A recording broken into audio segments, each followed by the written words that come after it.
বর্তমান সময়ে চাকরির ক্ষেত্রে শুধু কেবল প্রাতিষ্ঠানিক ডিগ্রি যথেষ্ট নয়, তাই বেকারত্ব দূরীকরণে শিল্প খাতের চাহিদা অনুযায়ী দক্ষ মানব সম্পদ তৈরি করা জরুরি বলে মন্তব্য করেছেন রাজধানী উন্নয়ন কর্তৃপক্ষ রাজুকের চেয়ারম্যান প্রকৌশলী Mohammad Riazul Islam Riju. Engineers Institution Bangladesh IEB এর উদ্যোগে আয়োজিত জব ফেয়ার ও প্রজেক্ট কম্পিটিশন 2026 উদ্বোধনীতে তিনি বলেন, এই মেলা চাকরি প্রত্যাশী প্রকৌশলী এবং দেশের শীর্ষস্থানীয় শিল্প প্রতিষ্ঠানের মধ্যে সেতু বন্ধন হিসেবে কাজ করে। বর্তমান সময়ে শুধু ডিগ্রি থাকলে চাকরি পাওয়া সহজ নয়, কোম্পানিগুলোর চাহিদা অনুযায়ী দক্ষ মানব সম্পদ তৈরি করা জরুরি।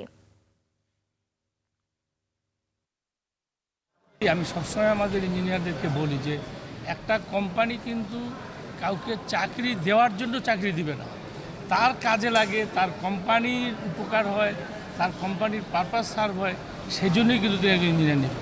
আবার একজন ইঞ্জিনিয়ারকেও চিন্তা করতে হবে আমাকে জবটা দিলে আমাকে তাদের পারপাসটা সার্ভ করতে হবে। এই যে ভাইস ভার্সা যে রিলেশন, এটাই হলো আজকের এই জব ফেয়ারের মূল উদ্দেশ্য।